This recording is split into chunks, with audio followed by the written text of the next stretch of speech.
Во Дворце спорта имени Берда Евлоева состоялось официальное открытие межрегионального турнира по греко-римской борьбе среди юношей до 18 лет на призы Назира Манкиева. Турнир проходит в Ингушетии уже во второй раз, и, как обещал олимпийский чемпион, он станет традиционным. В числе почетных гостей мероприятия олимпийские чемпионы, заслуженные мастера спорта России, а также главный и старший тренеры сборной страны по греко-римской борьбе. Первый заместитель председателя правительства Ингушетии Магомед Евлоев обратился со словами приветствия от главы республики Махмуда Али Калиматова к участникам и гостям турнира.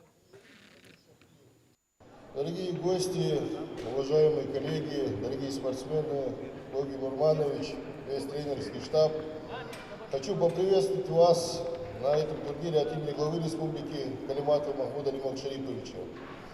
Открытый межрегиональный турнир имени нашего олимпийца Назира Манкиева является у нас и будет, как отметил ведущий, постоянно проводиться, потому что греко-римская борьба – это один из самых красивых видов спорта.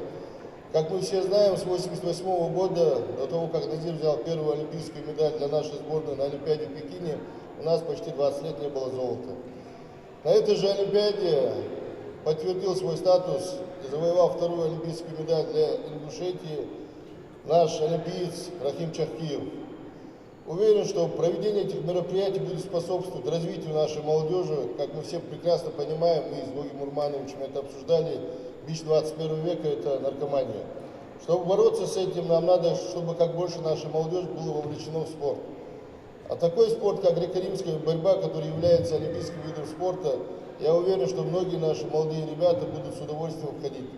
Наша задача – это, чтобы, как сказал Верховный Главнокомандующий, развивать спортивную инфраструктуру, подготавливать молодежь, и чтобы больше было таких турниров.